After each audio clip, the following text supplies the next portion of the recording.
Vontade de Potência de Nietzsche, parte 1, livro 1, aforismo 318. Primeiro princípio: não há ações morais, elas são puramente imaginárias. Não somente não são demonstráveis, o que Kant, por exemplo, confessava, e o cristianismo também, mas também não são possíveis. Em consequência de um mal-entendido filosófico, inventou-se o contrário das forças propulsivas, julgando assim designar uma variedade dessas forças. Imaginou-se um primeiro móvel que não existe. De acordo com esse modo de avaliar, que pôs em evidência essa oposição entre moral e imoral, é necessário dizer que não há senão intenções e ações morais. Segundo princípio, toda essa distinção entre moral e imoral parte da hipótese que os atos, tanto morais quanto imorais, são atos livres e espontâneos. Numa palavra, que a espontaneidade existe ou, em outros termos, que o juízo moral não só se relaciona a uma única espécie de intenções e de ações, a espécie daquelas que são livres, mas toda essa categoria de intenções e de ações é puramente imaginária. O mundo ao qual poderia aplicar-se uma norma moral não existe. Não há atos morais, nem atos imorais. Erro psicológico do qual surgiu essa antinomia, moral e imoral, desinteressado, altruísta, devotado, tudo isso é irreal, imaginário. Dogmatismo errôneo a respeito do ego foi concebido de maneira atomista, numa falsa oposição com o eu não eu, desvinculado igualmente do devir, concebido como algo que é. Falsa substancialização do eu, transformada em artigo de fé, na crença da imortalidade individual, particularmente sob pressão da disciplina religiosa e moral. Após ter desligado artificialmente esse eu e tê-lo proclamado autônomo, estava-se diante de uma antinomia de valores que parecia incontestável: o eu individual e o enorme não-eu. Parecia evidente que o valor do eu individual não podia consistir senão em estar em relação com o enorme não-eu, mesmo subordinando-se a ele e só existir por causa dele. Aqui os instintos gregários venceram. Nada repugna tanto a esses instintos que a soberania do indivíduo. Mas, admitindo-se que o eu seja concebido como existente em si, seu valor não pode mais consistir senão em renunciar-se a si mesmo. Portanto, primeiro, falsa emancipação do indivíduo como átomo. Segundo, a apreciação gregária que tem horror da vontade de permanecer átomo e vê nele uma ameaça. Terceiro, em decorrência, triunfa-se sobre o indivíduo pelo deslocamento de sua finalidade. Quarto, parecia então que houvesse ações cuja característica fosse a abnegação e forma cercadas de toda uma esfera de antinomias. Quinto, chegou-se a questionar em que ações o homem se afirma mais fortemente.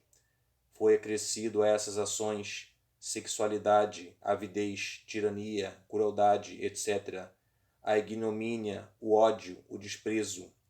Acreditava-se que há instintos não egoístas, repudiava-se os instintos egoístas, exigia-se aqueles que não são. Sexto, consequentemente, o que se havia feito? Havia-se banido os instintos mais fortes, mais naturais e, mais ainda, os únicos instintos reais. Para julgar elogiável uma ação, era necessário negar que nela houvesse semelhantes instintos. Monstruosa falsificação sob o aspecto psicológico.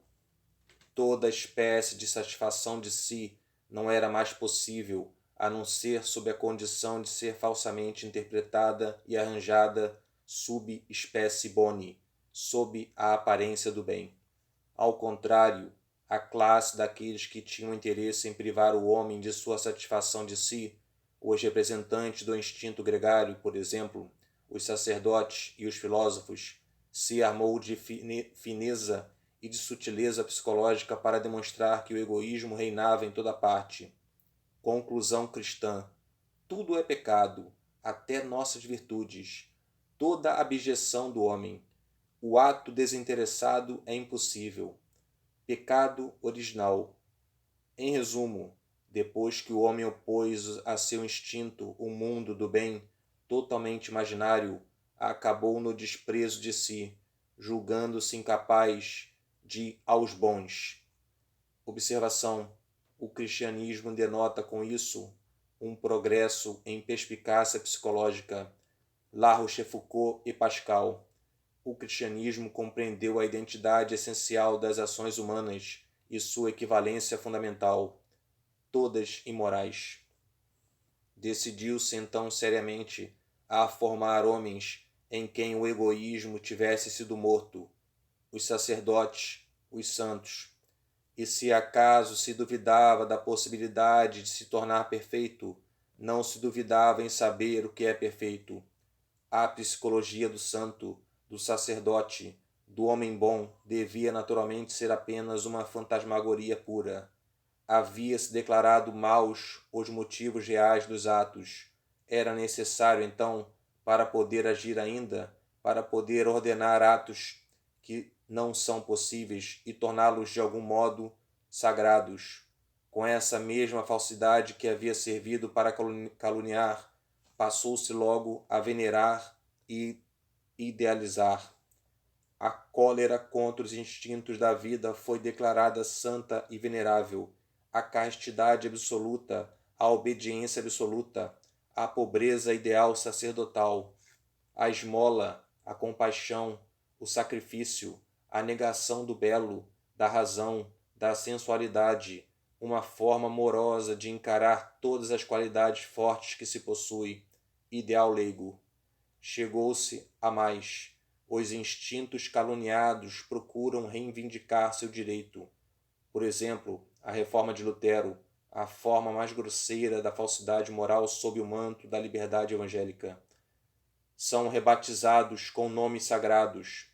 Os instintos caluniados procuram demonstrar que são necessários para a própria possibilidade dos instintos virtuosos. É preciso viver para outrem. O egoísmo, meio para atingir um fim. Chega-se mais longe. Procura-se dar direito à existência tanto às tendências egoístas como às tendências altruístas. Igualdade de direitos para uns e outros, do ponto de vista da utilidade. Chega-se mais longe ainda. Procura-se a utilidade superior na preferência dada aos instintos egoístas sobre os altruístas. Utilidade superior em relação à felicidade da maioria ou para o progresso da humanidade, etc. Logo, preponderância dos direitos do egoísmo, mas numa perspectiva de altruísmo extremo, interesse geral da humanidade. Procura-se conciliar a conduta altruísta e a natureza. Procura-se o altruísmo nas raízes da vida. Procura-se o egoísmo e o altruísmo como igualmente justificados na essência da vida e da natureza. Sonha-se com o desaparecimento dessa antinomia num futuro qualquer em que o egoísmo, por força de adaptação, se tornará idêntico ao altruísmo. Enfim, considera-se que os atos altruístas são apenas uma variedade dos atos egoístas e que o grau em que se ama e se prodigaliza é uma prova do grau de poder individual e de personalidade. Em resumo, compreende-se que realizando o homem mais mau, acaba se tornando-o melhor e ainda que um não pode ser sem o outro. Aqui a cortina se levanta sobre a monstruosa falsificação da psicologia do homem, tal qual foi praticada até o presente. Consequências. Só existem intenções e atos imorais. Pode-se demonstrar que as intenções e os atos ditos morais são, na realidade, imoralidades. Todas as paixões derivam da única vontade de poder. São idênticas por essência. O conceito da vida, na aparente antinomia do bem e do mal, se expressam diversos graus de poder dos instintos, uma hierarquia temporária que guia certos instintos ou os toma a seu serviço. Justificação da moral, econômica, etc. Contra o segundo princípio, o determinismo, tentativa de salvar o mundo moral relacionando-o com o desconhecido. O determinismo é apenas uma maneira de escamotear nosso juízo de valor, uma vez que não tem mais seu lugar no mundo concebido como mecânico. É necessário, portanto, atacar e minar o determinismo e contestar também nosso direito em distinguir entre o mundo em si e o mundo dos fenômenos.